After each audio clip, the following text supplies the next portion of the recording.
Right. Great.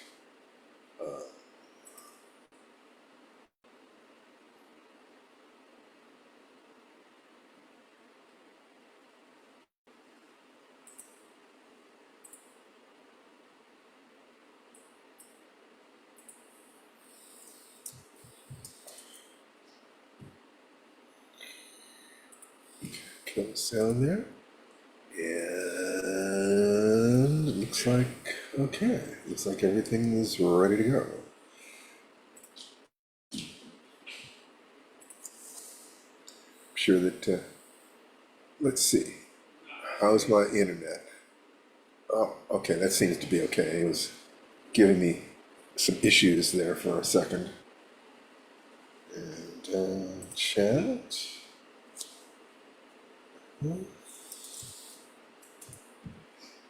Yeah, we're just about ready. So I hope everybody's been having a great week. And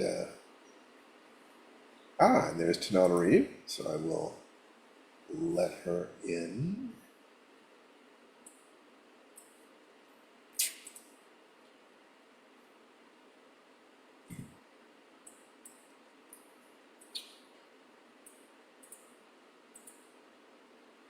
And make her the co-host. And we're ready to go. Hi, Steve Barnes here with Lifewriting Live, Friday, July the 18th, 2025. And I just wanted to say hi to everybody. My wife is back. As soon as she unmutes herself or puts her face on the screen, we'll give her a chance to say whatever she wants to about her last week. But other than that, I would love for you guys to unmute yourselves and say hello. Hey, everybody. Hello, Happy everyone. Hello, weekend. honey. Hello, everybody. Orion, Hello. Otis, Hey. Oh, Stephen. Otis, haven't seen you for Oh, a couple Stephen. weeks. Hey, buddy. Yeah, Lots good. of good people It today. is.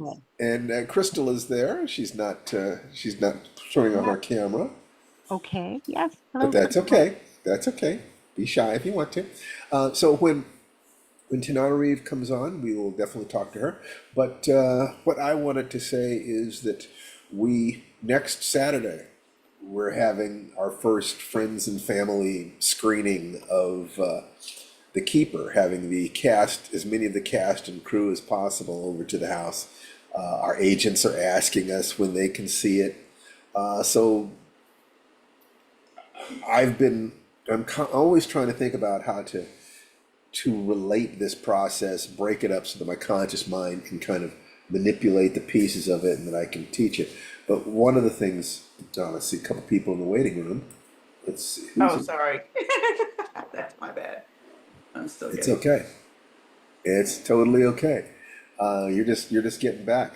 So it's the notion. I've got a notion here, and I wanted to put it past you that over the last few days, only been about 3 to 4 days, I was thinking of the simplest way that I can help you guys. And it has to be something that I am doing myself when I need to kick my own butt. And what I'm teaching Jason. It's because I figure if I'm doing it for myself, I'm doing it for my son, then it has to be coming from the deepest part of my integrity in that sense, because I'm putting my own life and the life of the people I love the most on the line. So if I'm teaching you that, then I can do with the greatest level of integrity. I might be wrong, but I'm sincerely wrong. So the idea is this: 5 by 5 by 5. I want you to commit to spending 5 minutes a day for 5 days. And the core of it is taking 5 deep breaths 5 times a day. That's it. 5 deep breaths 5 times a day will take you about 5 minutes. You also will read your goals twice a day, okay? And track your results. If you get 80% or above, you get to move on to the next level. But if you find yourself not doing it, then go back to the beginning. Over on the Lifewrite site, under Steve's blog, I'll have deeper details for this. If you will just do that, breathe 5 times a day, read your goals morning and night, keep track of what you're doing and how you did it. If everything is fine, fantastic. That's the simplest I feel like I can make it. And it's self-regulating. I think that perfectionists will try to say, I need to get it 100% correct.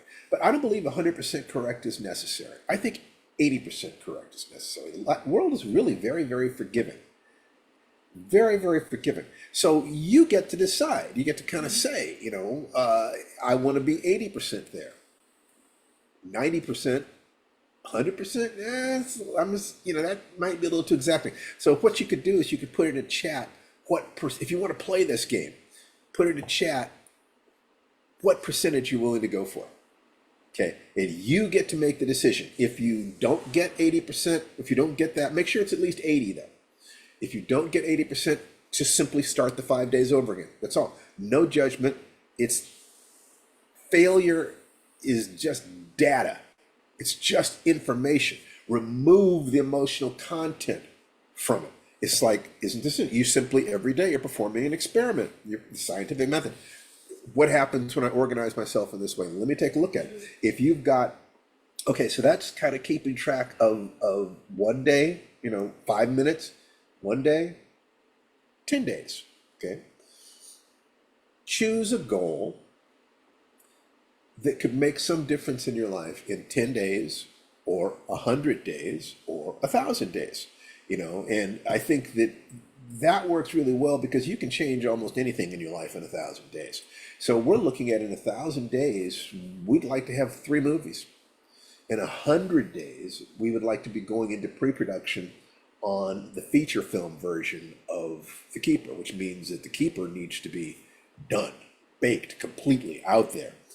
In 10 days, we have to have a version that we can show our editor, our agents, and the public. Actually less than 10 days now, because that needs to be next Saturday.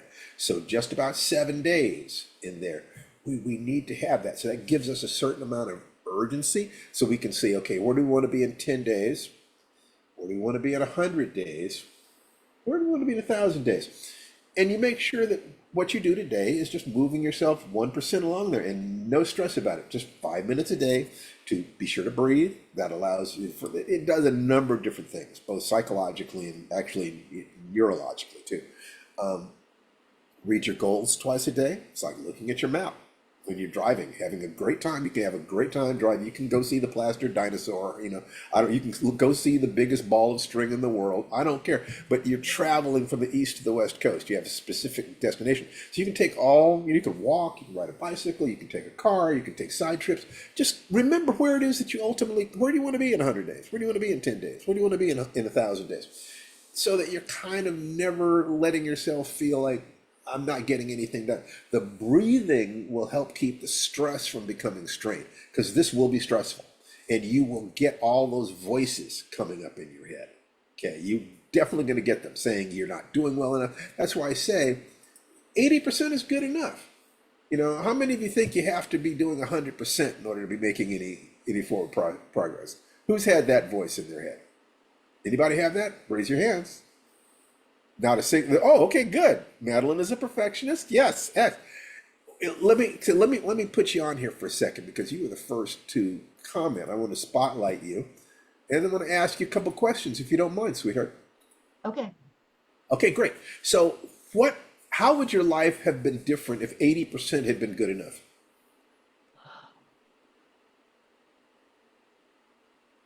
I think I would have gotten more done.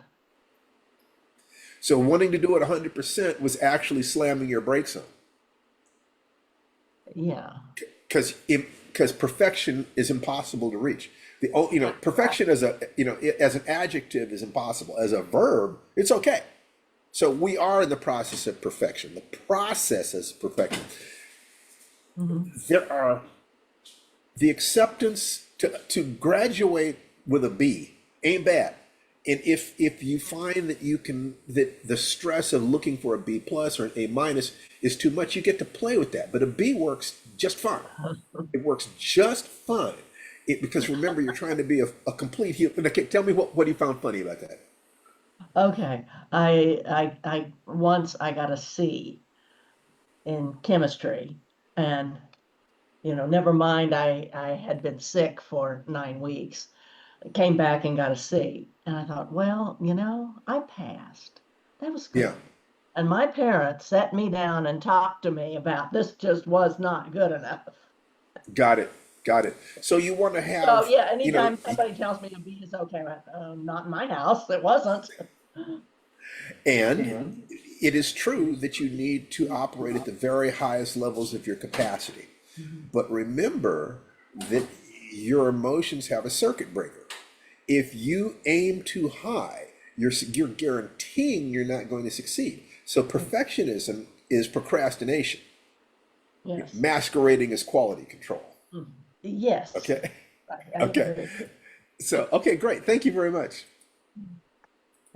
Okay, I hope you guys can see how this works here. Now, there are a couple things that I wanted to kind of take a look at. And one, this format, looking at it this way, allows me to do things just a little bit different. So we'll just kind of see how that works today. So I have a question for you, and that is, what's one past failure that you haven't learned from yet? What is one past failure that you haven't learned from yet? Let's see if anybody will put up their hands.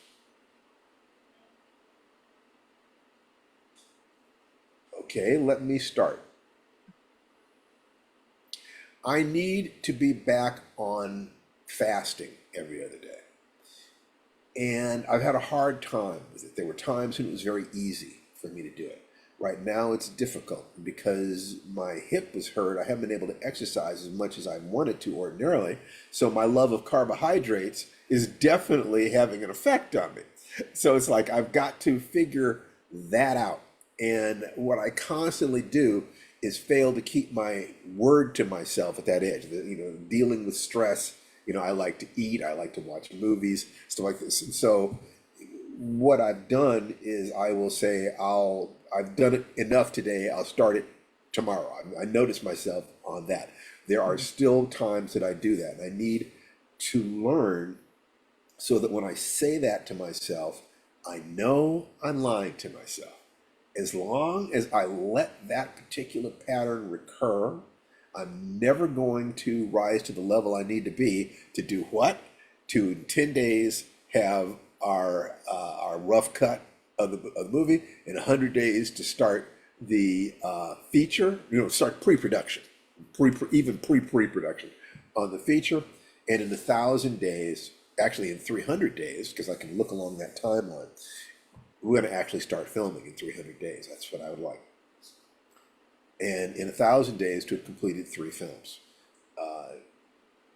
Looking at that, it might end up that it'd be 1,000 days to complete 2 films. Looking, Steven Spielberg makes movies, set himself a pace of 1 every 2 years. That's not a bad pattern for the most successful director who ever lived in certain ways. So it's looking at people like Jordan Peele. Jordan got hit with this. He was very, very successful. And the studio started putting pressure on him. They want a Jordan Peele movie every year. If he does that, he kills himself. He took 6 years to write Get Out. If he knows that his movies need to incubate for 6 years, and people start saying, we'll give you millions of dollars if you make us a movie a year, he knows that Hollywood is the monster in Nope. Remember the movie Nope? There's a monster that if you look directly at it, it'll eat you. But it's sucking up, one thing, and it's spitting out treasure, money and coins and so forth. So in other words, Hollywood is a monster that will eat your creativity and spit back money at you, okay? Or crap out money. It sucks up creativity and craps out money. He cannot look directly at the beast or it will eat him. What he has to do is keep asking himself every day, what is it that's being true to myself? So it's very interesting how incredibly personal the 3 movies he directed himself are. And he's done other movies. He did, Candyman and several television shows and so forth and so on. But the writing Jordan Peele movies, he's been working to keep that as personalized as possible. So if he can do that, and Spielberg can do that. And I think I need 3 movies, then it might take me 6 years to do 3 movies. So the 1,000 days, if I look at 1,000 days, I can do 2 movies in 1,000 days, and it's not as intimidating. But I do have to kind of think of myself as doing it for 6 years. Tananari, you're here. You're Hey, back. hey, hey. Hello. So it's so great to have you back, honey. So I'll Good to just be cede you back. the floor. Just talk to us about your experiences. Hello, everybody. Welcome to Lifewriting Live. And I just got back from my second year teaching for about 8 days at the George R. Martin Summer Intensive Writing Workshop at my alma mater, Northwestern University, thus the purple. Um, and that it was great fun. And I mean, except for the part about being away from home, that was not great fun. So I have to figure out how to not be miserable when I'm traveling. I'm still working on that. I swear I was so claustrophobic in the back end of that airplane last night. I'm like, I am never getting a seat near the back again. I'm just gonna have to figure out how to be a better traveler because it's inevitable. I have to leave. I don't want to turn into a complete shut-in, but I'm on my way. Um, anyway, I wanted to share something with you all from a writing perspective. The George R. R. Martin Intensive Writers Workshop is for journalists who are transitioning to writing fiction, which is what he himself did. So he and I, all of us, feel a deep kinship to people, especially because I have so much respect for journalists. They contribute so much. Often they have so much integrity, or at least they used to. So I feel like it's a reward for them to learn how to write. And this year, which he did not do last year, George R. R. Martin zoomed in to actually take questions from the students, which was really great. And one of the things that he said has kind of stuck with me. I know many of you are writers. Some of you have studied with us. Some of you will see tomorrow in our Life Writing Professional Writing Workshop, which is starting back up again, for those of you who are members of that after taking one of our courses. But I know some of you are what's called pantsers, which means you write by the seat of your pants. You discover your story, or even if it's not fiction, you discover your project as you go, rather than meticulously planning out each step. Whereas I am kind of more of an outliner. That's something that has happened in collaborating with Steve. Obviously, you have to agree on a story before you can write it. So that makes outlining somewhat inevitable. And then the minute I learned I could sell a book based on 3 chapters and an outline, I was sold. It's also a writing step if you go into television and film. I mean, it's a good skill to have, but not everybody can do it. And not everybody, and some people feel too constrained by it. So I've learned to try not to be judgy about how people approach their process because all writers have to discover the process that works for them. Well, George R. R. Martin himself is what's called a pantser. I mean, yeah, meaning he discovers as he writes. He's not an outliner, but he said something that I found very, very interesting. He said that as he's watching writers age, his cohort, writers who are perhaps older than he is, he's noticed that the outliners continue to write the same story again and again. His perception is that they're writing, but they're tending to repeat beats, themes, although I honestly do that too, again and again. The pantsers, as they age, he said, have stopped writing. Now, this is anecdotal. This is not a scientific study, but I think it's very interesting that obviously, since he himself identifies as a pantser, that he can sort of look out objectively at his peer group and assess where is everybody, You know, how are let, people let me continuing to comment work. about that because I Sure, think that's sure. a really good observation.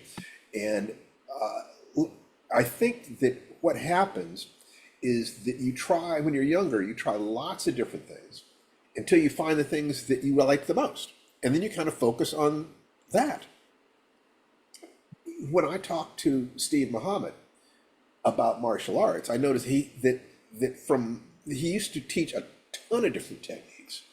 And then as time went on, he focused down on fewer and fewer of them. And he says the same things over and over again. Not because he's run out of things to say, but because you can't, if you keep digging a different hole every day, and you can dig down 3 feet in a day, and the vein of gold you're looking for is 6 feet down, You'll dig lots and lots and lots of holes and you'll never hit the gold. It is okay for people to, this is why it's critical when you're younger to look at the things that you're doing and ask, is this really getting me my results? Because as we age, we're going to tend to do fewer and fewer things. So make sure that the things we're doing are the things that really bring us pleasure. Comparing that in, let's say, martial arts, you have fighters who are street fighters. They're the pantsers. They just do it. And then you have other fighters who are martial artists, martial scientists. The martial scientists will tend to start doing fewer and fewer things. They will repeat their pattern, but the patterns work. Okay, so you do get writers who repeat the same kind of book, but they have an audience that loves that. And so as long as they keep finding new ways to say the same things, they're okay. And other people keep saying, well, you're doing the same thing you've been doing. And there's a little bit of, so what? This works. The street fighters take damage. They have to retire. You don't want to be going out and fighting in the street when you're 50 or 60. That's ridiculous. But the martial arts guy can train himself in the school. He's training his basics. That's all there really is basics. And if he has to do something in the street, then he chooses between those basics. And people might say, well, you did the same thing you did before. Yeah, but I did it with a different timing. I did it with a different emotional content. It looks like the same on the surface. So I think the point is to find the fewest number of things that get the job done and then go deep into those things. What George R. R. Martin is talking about is the toxic ends, that the people who are pantsers, X percentage of them, and let's say it's the same percentage in both sides, will fall into the trap of not being able to write. The same percentage, perhaps, of people on the other side fall into the trap of repeating themselves to the point that it becomes cliche. But in the middle, what you have is useful work. And I think the healthiest people are the ones who have both structure or can simply write. They can pants if they want to. If they have a glorious idea for a story, that's because the pattern of story, we know that from the time that we're born. We can polish it and take it apart and put it back together again and go to classes and so forth and so on. But that basic storytelling thing we had from the time that we were babies trying to explain to our parents what happened. It's wired into us. So both of them is our heritage. I just kind of wanted to say that, sweetie. I'm sorry. No, that's great. I loved that insight. That was like the first I'd heard that, and I thought it was especially honest coming from someone who identifies as a pantser. If he had been like a meticulous outliner, then I wouldn't have probably thought it was as interesting. But he himself is a pantser, so he's also looking, going, huh, interesting. The great thing about being a writer, though, is that we can evolve. Like you might spend an entire lifetime as a pantser doing great, and then you find yourself feeling blocked or uninspired, and you decide, oh, let me try outlining something. I mean, it's learning new stuff is my favorite new thing. One of the things I was really looking forward to at the workshop was that there was a playwriting seminar.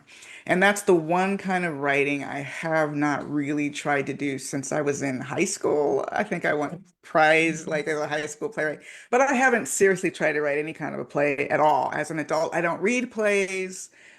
My stepdaughter Nikki, his daughter Nikki is an actress, so we're going to more plays, which is amazing, and we're going to more plays in LA, which is also great. I'm very proud of us. But I don't read enough plays, so I don't really even know what playwriting structure looks like on the page, which I think is very important if you want to learn how to write it. But one of the things that was interesting was this seminar, I did attend it, and there's a scene in my upcoming novel, Bear Creek Lodge, that takes place backstage during the filming of Gone with the Wind. That while I was writing it, I thought this would make a really interesting little one-act play if I knew how to write plays. So I was thinking about that as I listened to the seminar. And one of the things about playwriting, if any of you are interested, Robert McKee talks about this in Story. A lot of people think screenwriting is all dialogue and emphasis on dialogue, when in fact the emphasis on screenwriting is visual storytelling. And then you have some screenwriters who are more dialogue driven than others. Plays are entirely dialogue driven for the most part. And that is a very, very different kind of writing. And I noticed when we were given a prompt, so I used my prompt, and the prompt, in fairness, was about a disagreement. But I noticed that when I wrote a scene I had already written in my novel as a scene in a play, it automatically became more conflict driven. Because if you think about the plays that you've seen, plays are a lot more conflict driven in the dialogue than I think a lot of other storytelling. I mean, that's kind of the meat and bone of it. It's like you meet And I'll people tell you something that and they're Robert McKee said. arguing. Look, you brought up Robert McKee. He said something very interesting about that. He said that plays are primarily conflict between human beings. Okay?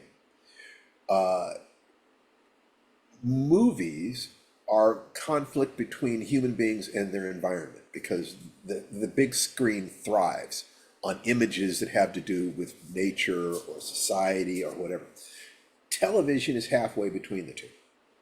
Okay, because it's a smaller screen. You can have, you can have movies or plays that are either one.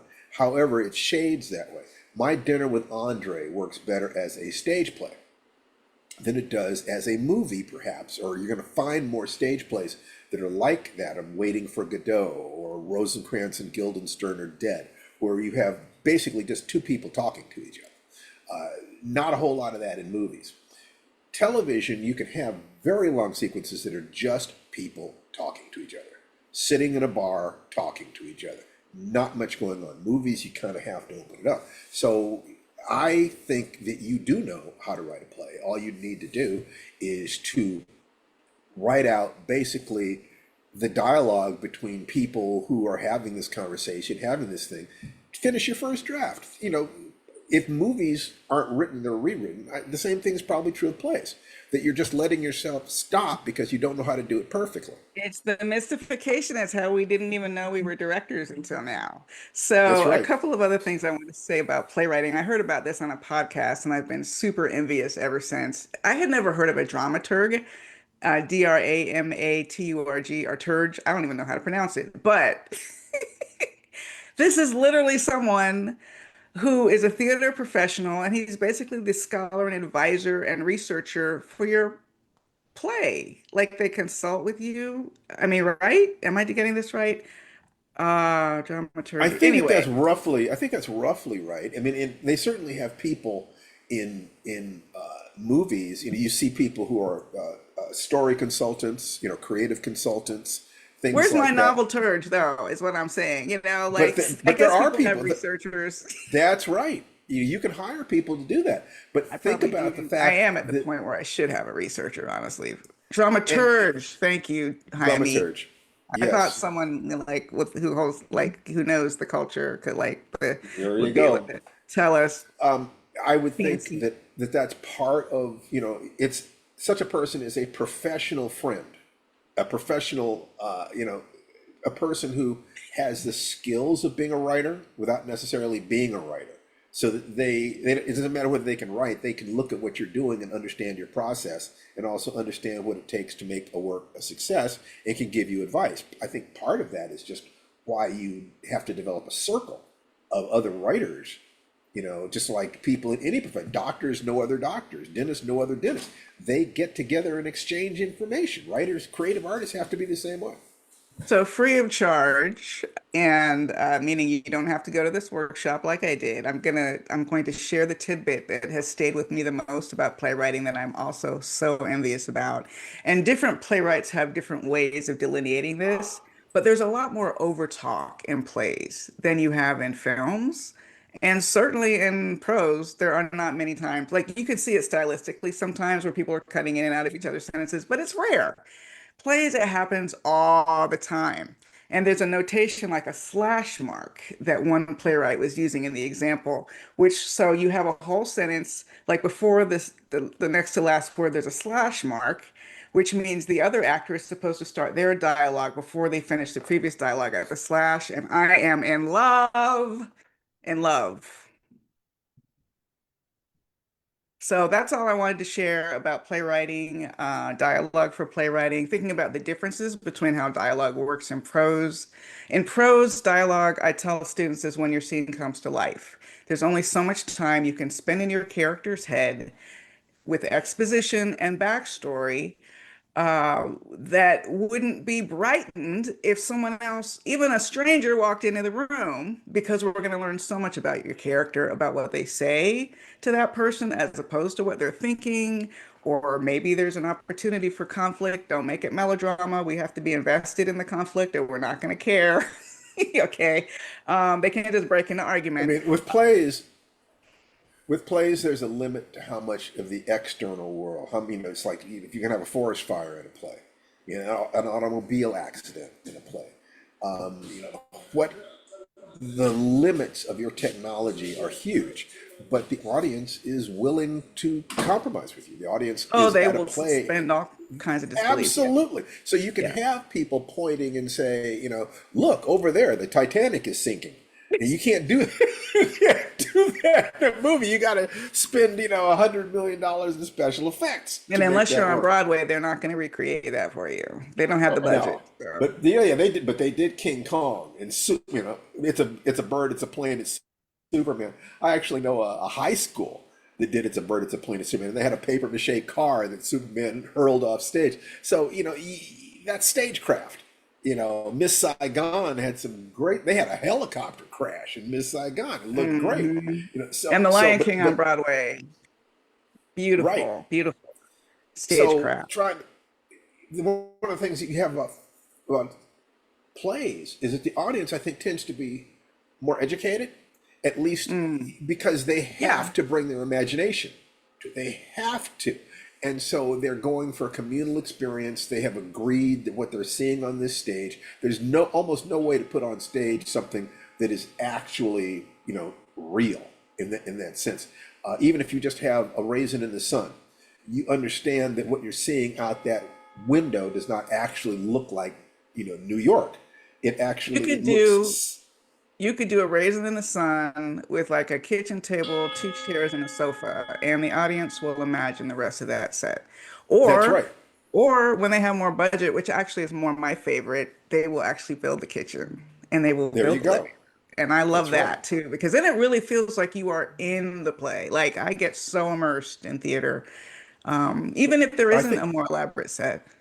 but think about the fact that your audience comes willing to suspend their disbelief.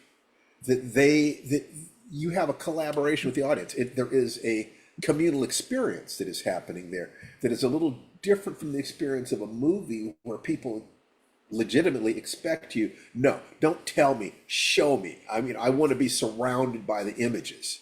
Bigger the screen, the better. Star Wars would have looked much differently as a stage play. It's, serious, but you could have done it. You could have done it, and it would have been very interesting to see how do you do it. You could do it at a high school, Yeah, at a you could. relatively low level. There was an Alien musical high schoolers did. It was That's incredible. right. Sigourney Weaver loved it. Um, Larry Niven made the comment that he never had to worry about special effects budget when he wrote a book. You got to worry about that when you're writing television or stage plays or movies. But there are different advantages and disadvantages. I think that the storytelling is the same. That your advantage, if you want to write a play, you could absolutely you could absolutely take The Keeper and turn it into a stage play. And I One mean, hundred percent. it's funny because I had a short story I was hoping I would be working on that's actually due at the end of the month, for Johnny Compton, by the way, who's a great new young horror writer. And I thought that was what I was be working on. And I couldn't, I just was just, the sentence a day thing was fraying. I'm telling you, it was tough. And then when I went home all full of, oh, I want to write a play, I literally wrote 3 pages of this non-existent play. Well, I guess it exists now. But yeah, I think I do. It's just fun. And it's what I told my writers, and I'll tell all of you, and then I'll hand it back over to you, Steve. Because the George R. Martin workshop focuses on novel writing, those of you who know our teachings understand that we prefer to teach our students to write using short stories. And I do think that trying to learn how to write prose, like when you've done nothing but journalism, okay, you've done nonfiction, and you're trying to learn how to write prose now, it's a big apple to bite to try to also learn how to write a sustained story over about 400 or 500 pages. People do it. young writers tend to want to start writing novels because that's what they read, okay? And that's how stories present themselves to them. So I get it. There are people who do it.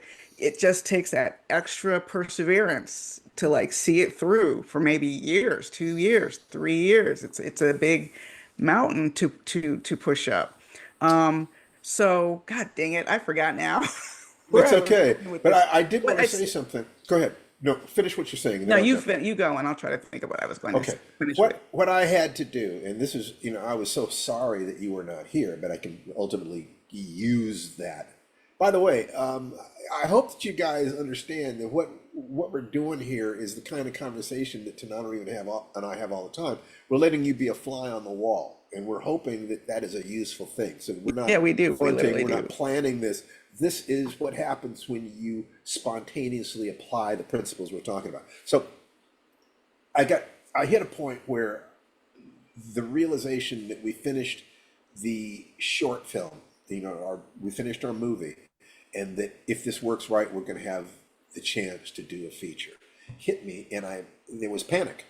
It's like, that's so big, and it's so sustained, 6 weeks of constant work.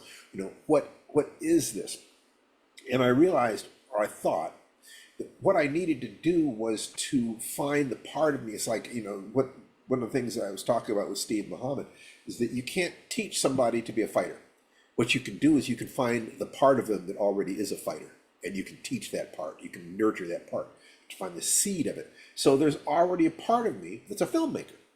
And I asked myself, is that true?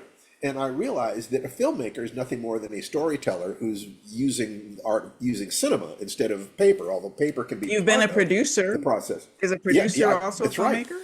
And a writer. We were I've written already scripts. filmmakers. That's right. So it's just shifting that a little bit. A director needs to know what the story is, of how what the overall thing is, what the basic technology is necessary to make it work, and the organizational structures, and then every day to know how to do that piece of it that day. So I asked myself the question, why did I choose to be a book writer or a story writer instead of being a filmmaker? Why? Because I didn't have a camera.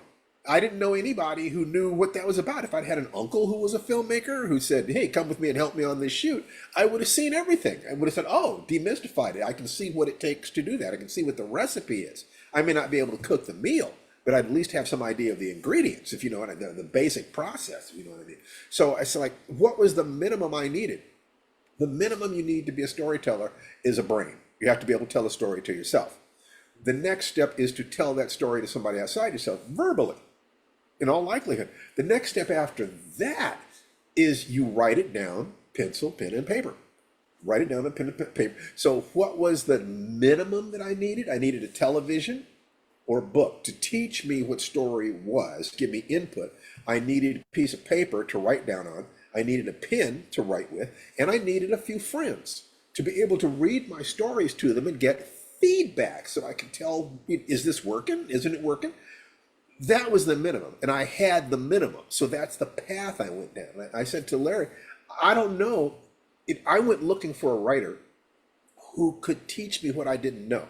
It happened that the first person who said yes was a great science fiction writer. So I wrote science fiction. But what would have happened if it had been a mystery writer? What if I'd had a mystery writer living up the street and they'd said, hey kid, I like your story. You would be a mystery writer.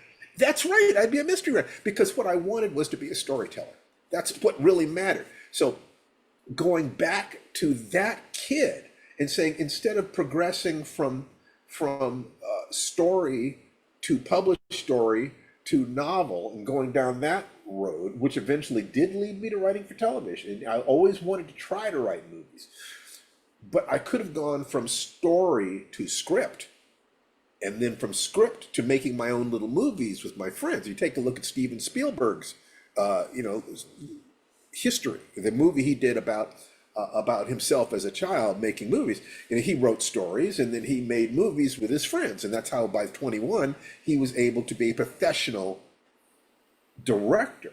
So he needed someone to buy him or make it possible for him to have the technology that made it possible for him to learn the language at the level of unconscious competence so he could express his artistic impulse. Now, by going back that far, I can find that kid, the one that wanted to tell stories, and say, what if I'd handed you a camera, kid?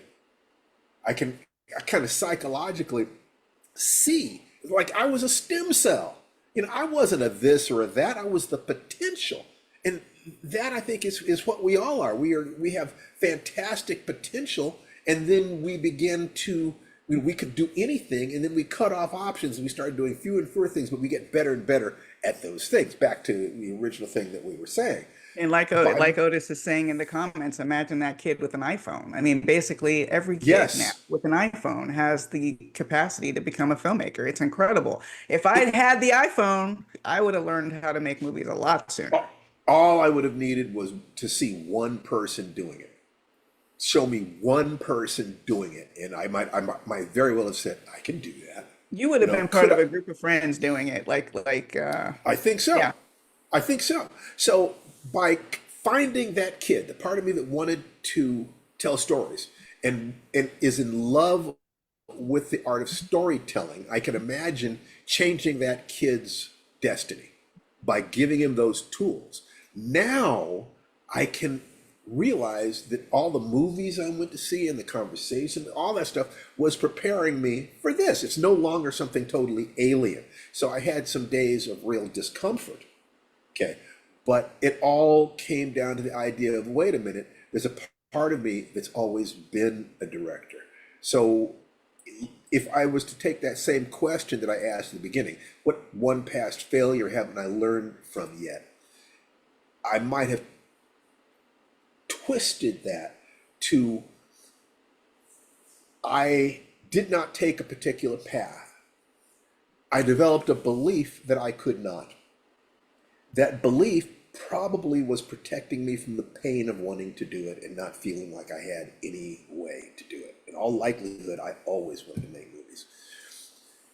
I needed to not define myself as rigidly as I think I have and that I did in order to protect myself. I could ask myself, why didn't I dream that way? And I think it's useful to ask that. And it's because I was doing the best I could. So this new possibility is here. What happens now? What happens now is I get to tap into, I published over 3 million words of fiction. There's a part of me that's kind of like, well, I've been here before.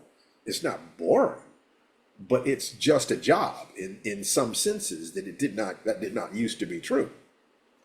But the movie making excites me. It's like, oh, yeah, I'm damn near a virgin at this. This is going to be great. So it's learning, it's finding those resources. It's not letting yourself define yourself as something that is counterproductive to being the person you're committed to being in 10 or 100 or 1,000 days. And that starts today. Let me do my breathing. Let me read my goals. One of them is, in 100 days, I will start pre-production. In 300 days, we will start filming the movie. In 1,000 days, I will have done 2-3 movies. Everything I want is along that line. Go ahead. I remembered the rest of what I was going to say. Oh, go for it. Now, let me remind everyone what I was saying. I talked about the fact that even though I was on deadline for a short story that I was really struggling to engage with, even at the sentence a day level while I was teaching, writing that off to distraction and being busy. As soon as I went to that play seminar, our playwriting seminar, I wrote 3 pages in our screenwriting program of a play. So the thing I wanted to remind my students, and I want to remind all of you, let's say you're working on a longer project. It doesn't even have to be a novel, but you're working on a longer project. It's a field that you love, but the project itself is not fun at this moment. And because it's not feeling like fun, which is what writing a novel can very much be, especially if you're a newer writer and you're still learning how to write scenes, but you're expected to finish 500 pages, right? That's a lot to bite off. Sometimes that's not fun. Sometimes that's not fun. So I have fun writing my little playwriting prompt. I have no idea of a home for it. I don't know if I'll ever finish it. It was just reminding myself, I love writing, or you love whatever it is that you do, because you don't want to ever mistake the frustration you're feeling for a long, difficult project with a lack of love that led you to start the project in the first place. You love doing this is why you came up with the idea. This is why you're the perfect person to do it. So, okay, it's hard. You're in the dark night of the soul. It's like it becomes a slog. That's why you get resources. You join Life Writing on Circle, which is www.lifewrite.com. It's a social media group for writers and strivers and a very supportive troll-free community. Get community, but also do prompts. And that's what I did with my students at the George R. R. Martin workshop. They're all writing novels. That's the definition of the program. You send in a novel excerpt.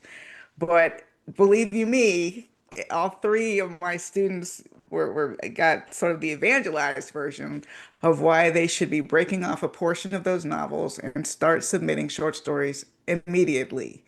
Immediately. Why languish as an unpublished writer when you can be published within the next year?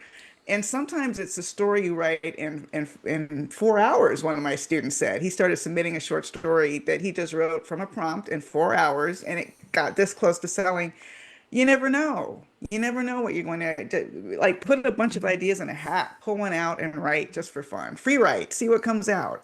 Remember I why might suggest to you, T, don't try to write a play, write a short play, a one-act play, a 15, Oh, that's what it is. 20 It's page definitely a one act. play. Yeah, It's just really, yeah, really short. And yeah. you're already off on it. If you had not been able to do 3 pages, I would say turn the script for The Keeper into a one-act play or No, I'm into really a stage play. I'm really feeling like film is the perfect medium for The Keeper. Not that I couldn't write a stage play about The Keeper, but my biggest excitement is about the feature for The Keeper. I I understand. wouldn't even No, want to tap I into was it. really talking about just as exercise, Oh no, but the as an fact is, exercise, something new. yeah, that's fine. That's fine Yeah. because you actually did it. You're actually, you know how to motivate yourself to do it. So you're doing it. That's great. Anything else, sweetheart? That was it. It's good to see everybody. I see some new faces here. Hopefully you'll want to speak up and share some of your story with us. He may call on you if you don't volunteer, but no pressure. Okay, you all have fun. Okay. You So know what I just I, realized, honey, before I sign out? what's that? We actually should be using more of these as our actual podcast. Like Life Writing Live isn't just a name, it's a description of what we're doing. Look, we can easily Hello? we can strip off the sound. I mean, we can strip off Yeah. we can Well, remove the why did it sound. take me so long to think? Like we started calling it Life Writing Live ages ago, and then it never dawned on me. And how many weeks have we not uploaded a podcast? Well, think about it. We have copies of all of these, sweetheart. There's True. nothing Okay. stopping us from posting any of them that you want, as many as you want. I just So had a duh moment. and basically what we can do is we can start sharing responsibility for the subjects that we're talking about here. Just get ready. We do this, we strip off the audio track and we put it on. We want to have guests, we have them here. Sometimes you need some time off to really think of the things that are right in front of your face. There Like you literally go, have the name of sweetheart. what you should be doing. Okay, bye everybody. Fantastic. I'll talk to you later. Okay. So you see how this is and why I missed her so much. It's like I was telling her earlier today that I spent my whole life trying to find people I could talk to about the way that I think about these things. And I have Tananarive. She didn't have to agree with me. She can roll her eyes inside, but I need to be able to feel, that I'm communicating it to somebody. I got that bug. So I want to ask a question, you know, that I think might be very, very useful. In terms of the magic formula, that you have a map or model of what you want to accomplish. There are actions that you're taking, okay? You're controlling your emotions so that you feel gratitude every day, M-A-G. The I is intention. You have clear goals, map or model, daily actions, gratitude, clear goals, the I. And the C is core. It has to come from the core of your being. So you're asking yourself that question, who am I? And you're making sure that your behaviors every day are an expression of who you really are. So in the light of that, I have a question for you. And here's the question. What's the smallest step you can take today that would make the universe whisper, "Oh shit, she's serious."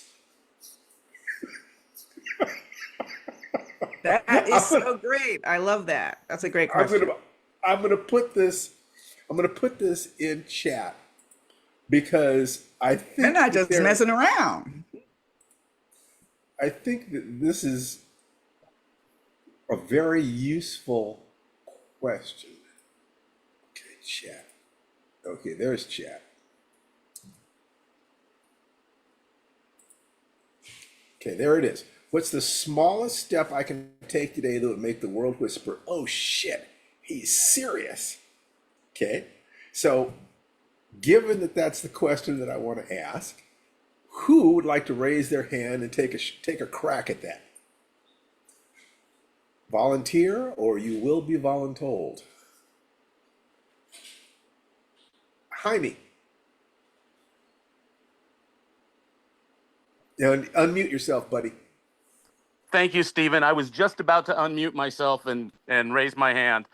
You know, I saw your post about that on Facebook this morning, and I had to reply because looking back on my whole life with that, every time I feel like I've woken up a little bit and taken a spiritual step forward in my life, I feel like the universe wakes up and says, "Oh, look, another human is waking up. Let's see if he really means it."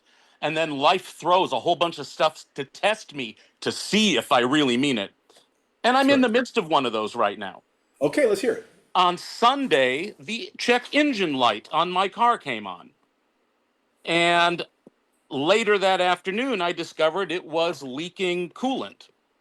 And through the course of this week, as I've tried to face that and investigate it and do something about it, it's just gotten more frustrating and more challenging. I don't know how expensive it's going to be, but I have responsibilities that need to be dealt with now that require a working vehicle.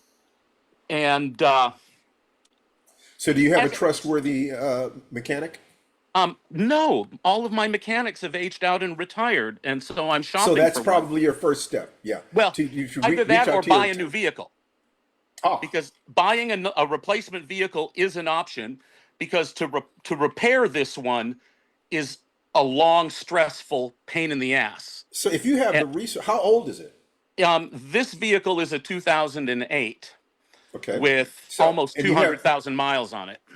So you have the resources to get yourself a much more current vehicle. Correct. However, here's the challenge. Back in January, I was asked to teach a workshop for a garden and art fair that happens tomorrow. And I have to get all of the materials and supplies and myself to the workshop and home. And I'm currently without a vehicle. So I thought, for the least stressful thing, rent a vehicle for a day or two. Sure. That's right. And there are none available within 100 miles of me. Not a rental car or even a U-Haul truck. Okay, so do you have Uber? We do have Uber, but it's not reliable where I live. It's reliable in Anchorage, 50 miles away. And I'm far enough. I'm 50 miles away from Anchorage, and out here, it's prohibitive. So I had to call on my network of friends to see if there was anyone who could help. Yeah, and somebody just said, "Do you look at the big box stores, or is there a U-Haul? Rent a No, truck." that's what I'm saying. I tried U-Haul, and the local U-Hauls are all rented out. They have no trucks, no vans, no box trucks available this weekend. Gotcha. So it's a fascinating thing. What this whole process all week caused me to do, because I'm a creative. I'm an actor, singer, dancer, writer, gardener. I don't do car mechanics. It pushes every low self-esteem and ego issue I have, all of my fear, and even a little bit of that back-arching resistance. Not only is it not my skill set, I don't want to learn. Okay, so before you go on, Yeah. have you written all this down? I've written some of it down, and No, you need to write all this down so Yeah. you can take a look at what those beliefs are to see if those beliefs are in alignment with your values. If they are, Right. then keep them. If they're not, Right. begin to interrogate them. Well, I thought it was progress because it started developing on Sunday, And on Monday, I got on YouTube and I Googled how to repair the coolant system of a 2008 Hyundai Elantra. And I watched a number of videos and I know how to do it. I also know that I can do it, but that it takes 3 days to do it. And so it's not going to get done in time for my needs this weekend. And so there's these things going on. But then in the midst of all of that, I got news that a very, very dear friend of mine got diagnosed with stage 4 terminal cancer, and he's in hospice and is probably going to die this week. And I don't have a vehicle to get to see him to say goodbye. That hurts. Plus, last week my stepson got out of prison, and now he's living with my husband and creating havoc in our lives again. And so there's all of these things, and it's just the universe testing. Are you doing your breathing? How's your daily ritual going? Are you, and so far I'm showing up, I'm doing the things, and it's interesting watching it all unfold. I don't have any answers yet, but I'm not falling into the. If you write it all down, then you can look at it one step at a time. With your stepson, we talked about you giving him a task. If you do this, I'll do this. Make a quid pro quo. Did you do that? I did. And actually, I didn't have to talk to him because I was talking to my husband about it, and that helps both of us in terms of how we're dealing with him and his behavior. And it's just unfolding the way it's going to unfold. I'm probably not going to have to pick up that fucking video game because he's not doing what he's being asked to do. So that's a huge relief. What he wants to know is, what is the path to decreasing the pain in my life and increasing the pleasure? Somebody needs to be the adult here. If you're the adult, I loved delivering the message. I know you don't believe that you can do it, but I believe you can. I believe in you, and I think you're capable. And that felt so good to deliver that message. So go back to the question that I asked. What is the one thing you can do right now to convince the universe that you're serious? What is it? Don't collapse into seriousness. Keep humility and sense of humor. Okay, so keep humility and your sense of humor. All right. Keep humility and your sense of humor. And what is it specifically that triggers the unresourceful response? Talking to your stepson? Lecturing in front of these people? Getting to the lecture? What is it? Say something specific you can attach this behavior to. I've already asked for help, but it's the asking for help that is always my biggest obstacle. Okay, but how does that relate to the sense of humor? I find from experience that if I stay lighthearted, I can live with reality the way it is, and sometimes I do get what I need. Okay, so might it be useful? Yeah. Okay, in terms of asking for help, let's say that you said, I will make 3 phone calls and I will laugh while I'm doing it. Right. See, if that is allowing you to take an action and to anchor a new internal resource to the action, something that is contrary to what you used to do. You are now heading down this path instead of this path. And anytime you do that, the universe will say, holy shit. Well, and I think it's related to this business about enjoying things and having fun. Because just because there's a problem in my life doesn't mean that the solving of that problem has to be misery and agony. I can actually enjoy walking through this stuff. So all I'm saying is connect it to some specific task. So that by the end of the day, you can say, I did it or I didn't do it. If you didn't do it, you get to write down what happened. It's just data.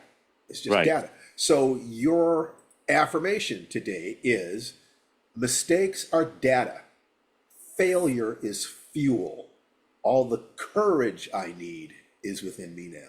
I love that. Let me write that down. Absolutely. I'm going to put that into chat. That is that's your incantation for the day. So that while you are going out for a walk or you're working your garden or whatever, so that you're putting it in your body, mistakes are data. Failure is fuel. All the courage I need is within me now. Perfect. There you go. And so you could always do, you know, all the humor I need is within me now, you know, Right. whatever it Right. is. So Yeah. I give you this, I expect you to customize it so that Yeah. you are specifically becoming the person you need to be so that 100 days from now, you're where you want to be, or 10 Right. days from now, or Right. 1,000 days. But see that life that you want. And one of the things you want is to deliver your stepson safely to his own adulthood.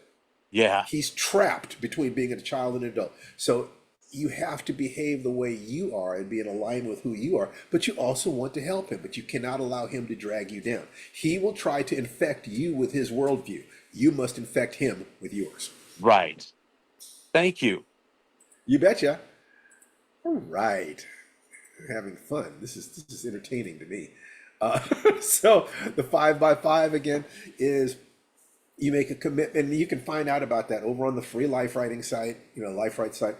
Go to Steve's blog and, you know, just kind of start working your way through those 5 days. If you don't get at least 80%, start over again. Keep doing it until you do get 80%. This is how we build up our mental and emotional muscle.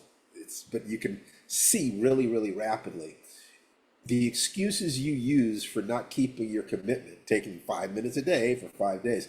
The excuses you use, the reasons that you use for not fulfilling that will be the same reasons you have used to screw yourself out of every goal you ever walked away from. Simple as that. All right, so let's see, who else? Who's going to raise their hand? Leone. Hello, Leone. Hello, I should have known I was gonna get Of called. course, of course. So, what's the smallest step you can take today that would make the universe whisper, "Oh shit, she's serious"? Well, I have to finally submit one of my stories to be published. There you go. I have lots of them. I have more than I should really admit. No, that's okay. It's okay. So, of all those stories, which one tells you that it's ready to go? Well, this latest one that I'm working on right now, it's a very No, short it has to be story. something you finished, because Okay, something that I finished. we want you to get out of your current pattern. So Oh, okay.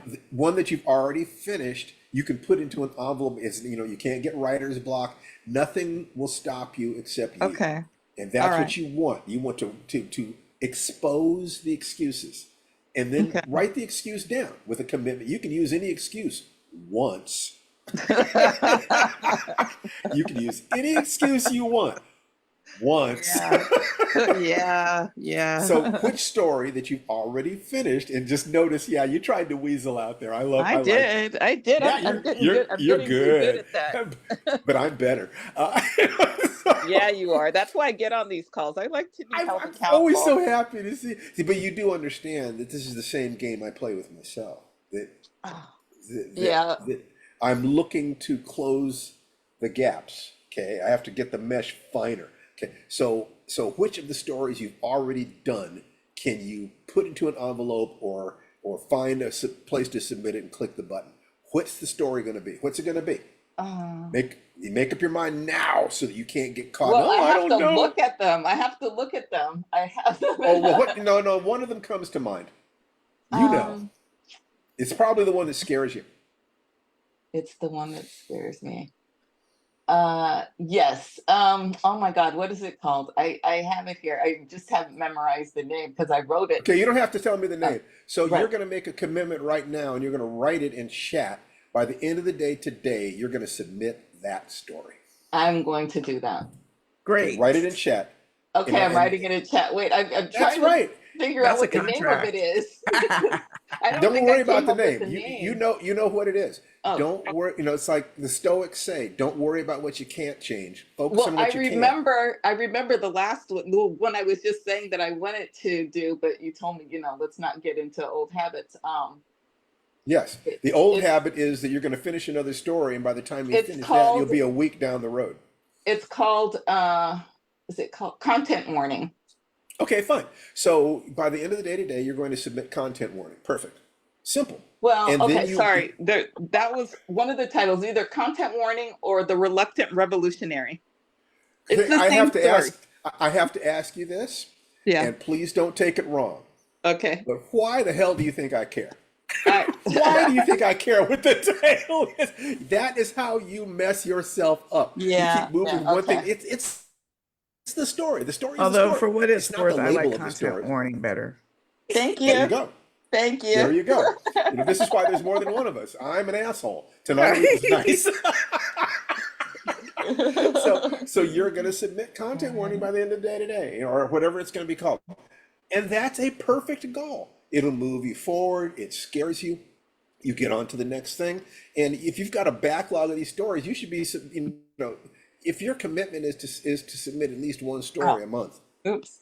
then you're set. You're set. And you can always say, I'll submit a story every week. You got a backlog. Until you submitted them all, you can submit a story every week. See You're what I'm right. saying? But yeah, of course I'm right. You told me. You're right. You know this. You know this. Okay? So this is the path. That's right. There you go, Leon. That's perfect. That's a promise. Now it Okay. has action. Can we it has use this motion. exchange? Can we use this exchange in the podcast if we make an episode out of this? Yeah, absolutely. Okay, and I'm asking because I want all of you to know, even though I think this is a brilliant idea, obviously I'm not going to have you talking about your personal business in the podcast without permission. So we'll come up with a system for that. But anyway, Yeah, go on. I'd like for you guys to, if you don't want us to use it in the podcast, tell us. Otherwise, Yeah, we maybe will. they just say Rosebud when they start talking. Yeah, anything like that. It's like we want to protect your privacy 100%, but on the other hand, we do put this out on YouTube. It's like Oh, that's this is true. kind of public. Now, But the if podcast is a little different. Yeah, it's a little different. If you feel uncomfortable, let us know, and we will create whatever kind of protections. That we need. Rosebud is our editing word we use among ourselves. Like say we mess up or say the wrong thing, we say Rosebud and do a retake. So that Rosebud is something that I search for to trim things out. This is great. That's great. Okay, so fantastic. Who's next? Who's next? We're having fun. And for you too, Leon, your incantation for the day is mistakes are data. Failure is fuel. All the courage I need is within me now. You say that while you're in motion and it becomes an incantation. That's how you change yourself so that your actions, emotions, and intentions are all in alignment. And that's all you can do. That's the best we can be, is for our physical, emotional, and mental selves to all be moving in the same direction. What else is there? I mean, seriously. Let's see.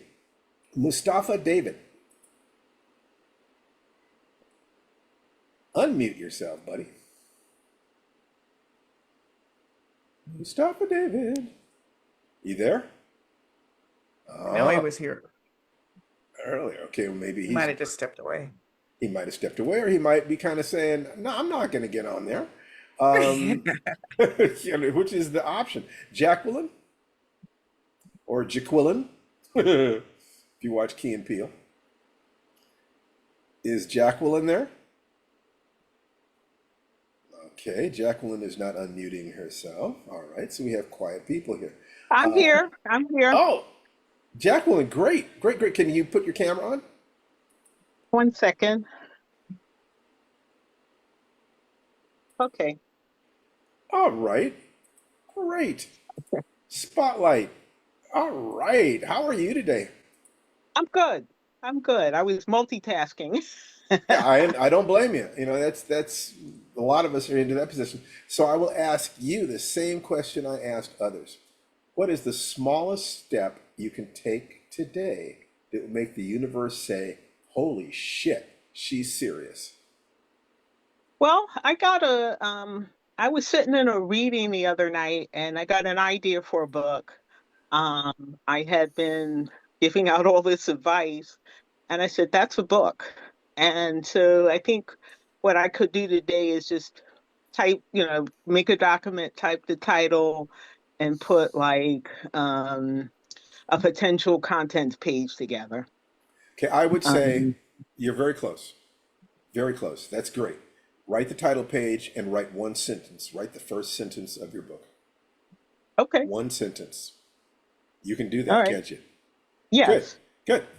That's a good one. That's a really good one. Do you have any questions, comments, or requests for us to support you, or you want to talk about anything connected with anything we're talking about?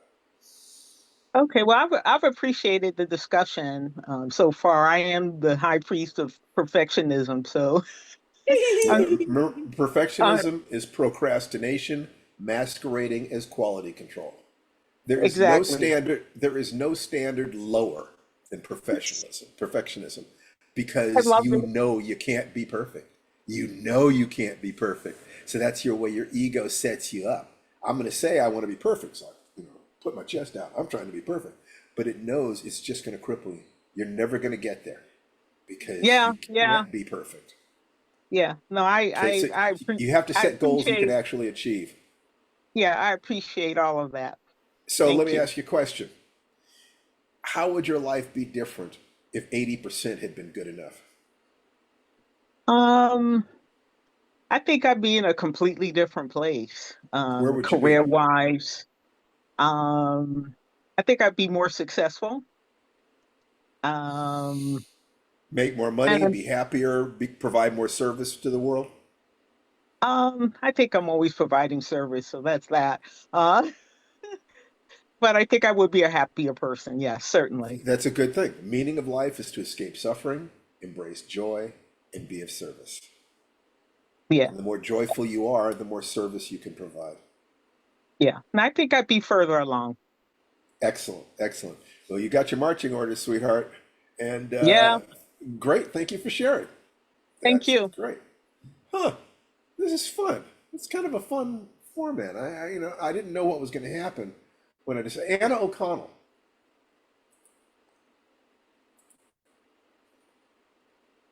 Okay. Uh, that's a real good question because I have just like completed a major step on decluttering with a goal of getting my mother-in-law's collection of quilt fabrics to a sale sponsored by the local quilt guild so that people who follow that art can have and enjoy them, which it's actually taken since last November. And the hearing about this sale for the Quilt Guild um, to get me to address that pile of 7 crates, Okay. which have So been what taking up the is space in my garage. so what can you do today that would tell the universe that you're serious? Oh,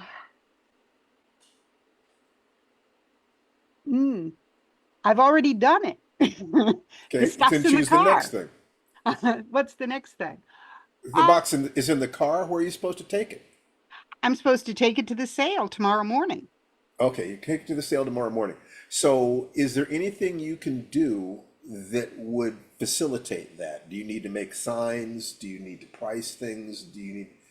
You've done everything. I spent 20 hours over the last 5 days pricing this stuff. Okay, so then let's go back to the raw first question. Are you willing to try the 5x5 protocol? You willing to try the experiment and see what happens? Um, I have been doing the breathing.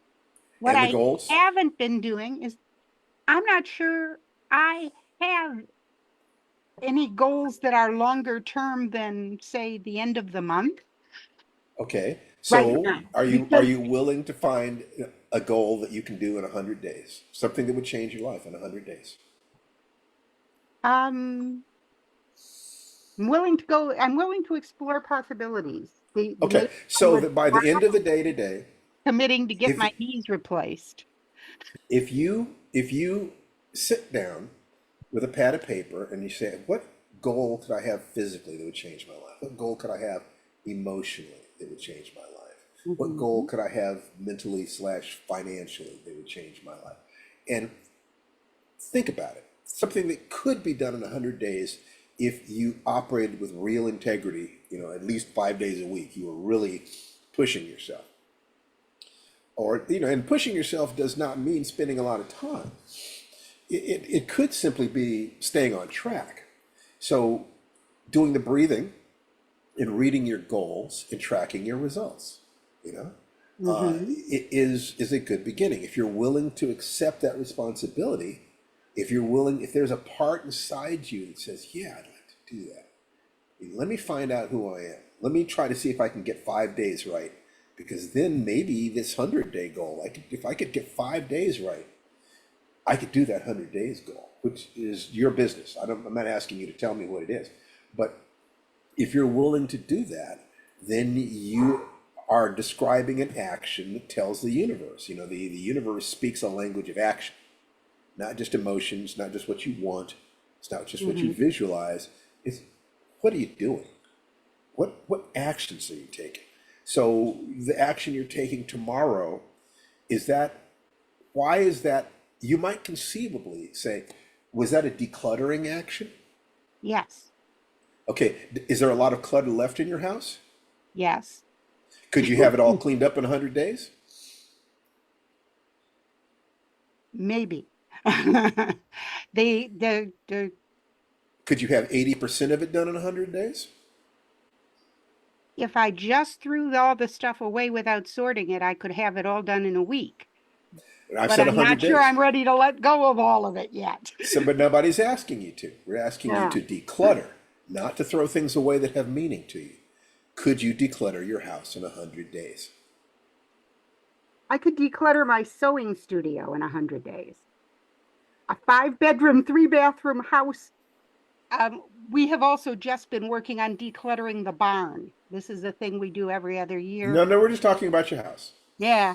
Well, So you're my saying, appetite for decluttering is at an all-time low at the moment. So okay, I'm not happy about committing to doing another big slice anytime soon. okay. So what could you do in 100 days? You said What could I decluttering your do in studio. 100 days? You said Um, decluttering your studio, yeah, I could right? declutter the studio further. Yes. No, not further. Could you declutter your studio in 100 days? Um, hmm, possibly, though. There are some other people who have to do things that are gating items for me to do that. So maybe, When probably. there's I okay, can so do all the stuff I can do in 100 days. okay, good. But But there are other people who are going to come into that space and clutter it back up. there are other people whose stuff is in my studio and they will have to collaborate with getting Okay, it out. so is that clutter or is that stuff that is carefully stored in your studio? Some of each. Some Can of you it is just declutter? dropped there and some of it is carefully stored and I'm holding on to this Okay, so the stuff that's for just when dropped their there, life circumstances change. the stuff that's just dropped there, can you store it in a way that is organized? Can Oh you yeah, declutter your studio in 100 days? I think so. Are you willing to commit to decluttering your studio in 100 days?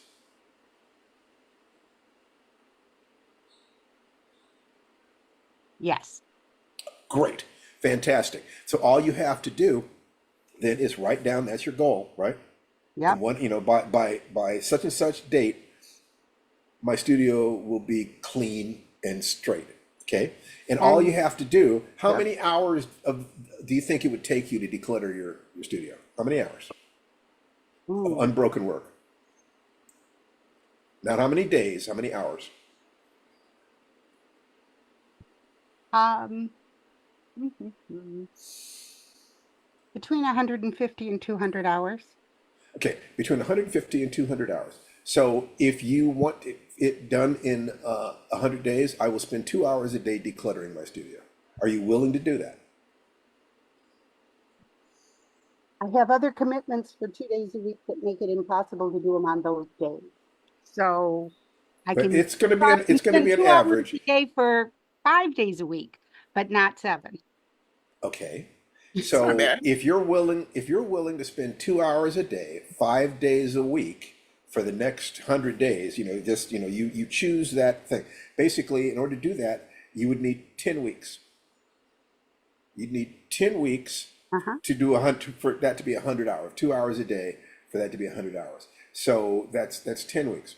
It would take 15 weeks to do do it at the lower level, or 20 weeks to do it if that's how long it took. So basically, then you have a goal of spending 2 hours a day, 5 days a week for the next 20 weeks.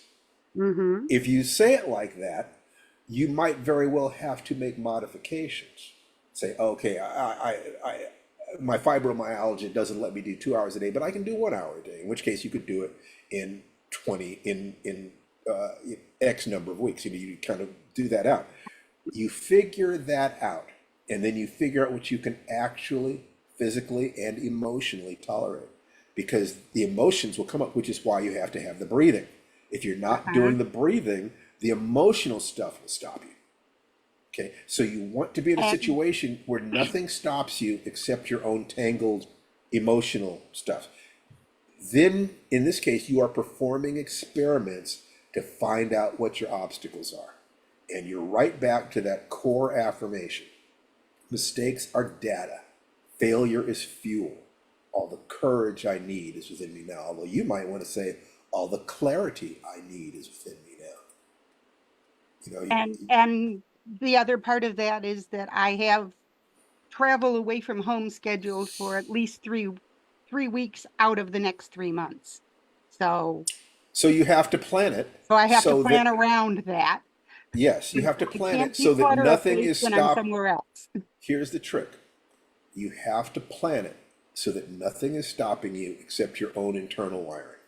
Okay. You are, because what it feels like is that you arrange your life to get so busy, and for the people to have so many call-ins on you, that you cannot follow the schedule that actually allows your life to align with your values.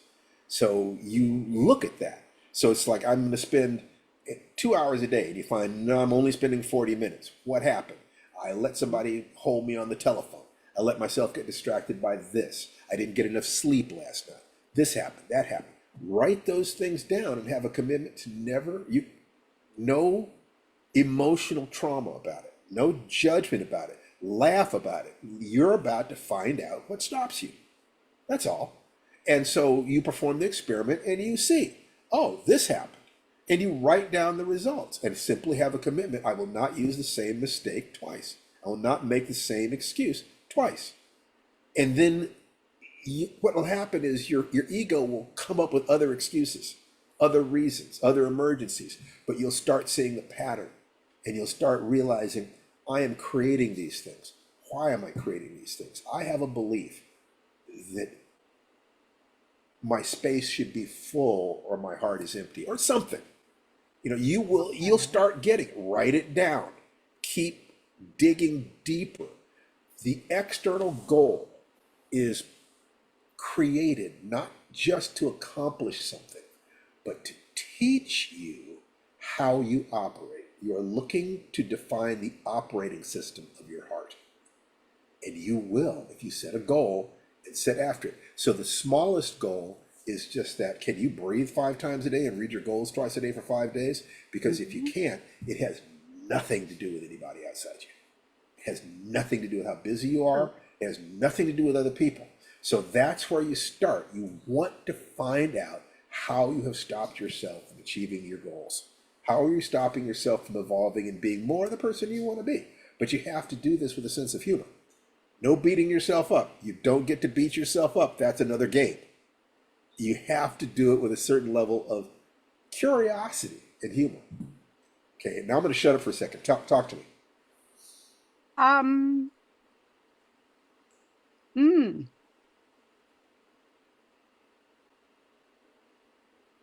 There's also something going in chat about, it's so comforting that other people have problems committing to making commitments to themselves for themselves. And yeah, that is a thing. It's absolutely a thing. And here's the trick. Anything you do that will move your life forward will expose the things that keep you locked in place. So make a small goal a Mhm. tiny goal. When we talk about write a sentence a day, Mm-hmm. that's largely about forcing you to look at the fact that it was never that you didn't have enough time. It's that you had too much fear. So now it's like, okay, there is fear. Let me learn how to deal with my fear. The way you learn to deal with fear is to gain clarity about what fear actually is. So when you're doing your breathing, I suggest that you move between, each time you do it during the day, Mm-hmm. 3 times you move between the different centers. Once you breathe and you visualize your child self, okay? The second time you breathe and you listen for your heartbeat. And when, it's like the first time you breathe, it's the body wants to live. The second time you breathe in, the heart wants to love. And the third time you breathe, you visualize a snow globe with your perfect life in the snow globe, but there's all that snow in there, and you simply let it quiet until it settles. And you say, the mind wants clarity. The body wants to live, the mind wants to love, the heart wants to love, the mind seeks clarity. By saying little things like that while you're doing, because you remember, you're not taking more than 5 minutes a day. You're not taking more than 5 minutes a day. It would be wrong to spend more than 5 minutes a day. I mean, if you spent more than 5 minutes a day, your life would change too rapidly. We don't want that. We don't want to be really happy. So no, it's only 5 minutes a day. Don't you dare do more than 5 minutes a day. But make sure. You're right about the change too fast. I have a family. There are other people who live here. If I change things too fast, too dramatically, even if they're just my things, that does affect everybody else. Oh, it does. And It the will pushback definitely is affect the culture of occasionally your family. extreme.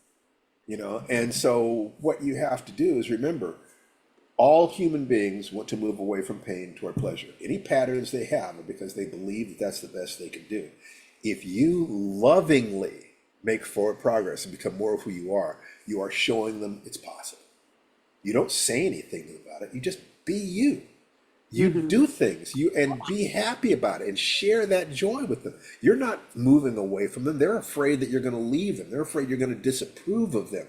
But if what you're doing allows you to have more love and more energy to bake them cookies or whatever it is that demonstrates love within the language of your family, you will heal your entire social network.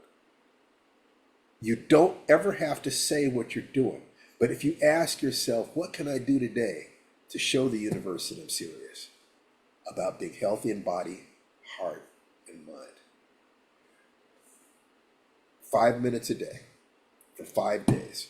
Keep track of how you did. If you got 80% right, and keep, over on the Lifewriting site, when you got a day right, better than 80%, put your percentage down. I got a B today, whatever. Fine, great, fantastic.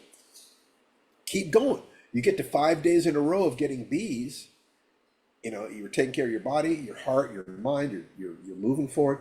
I challenge you not to look at your life and not enjoy it more. To not look at your life and laugh and realize there was nothing to be afraid of. That you actually can follow your heart. It's okay. I challenge you to do that. You'll make a commitment to 5 days. Post your results every day over there. I will coach you. I'll be over there. We'll talk about this stuff together, okay? That's probably a bad idea if I'm also going to try to put in 2 hours of decluttering, because my worst time sink habit is Facebook.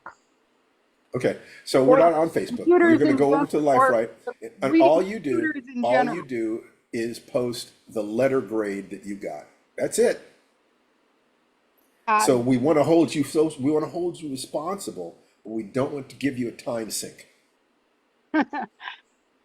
yes, but logging on, gateway to time sink. Well, That that's is okay. So write down. that's So hard. here's the whole thing. So if let's say that's true, that being publicly accountable, what you do is you use that to distract you from your actions. Look at that. Write that down. Today I needed to do 2 hours, and I stopped myself by spending an hour on Facebook. Now you have you have more insight.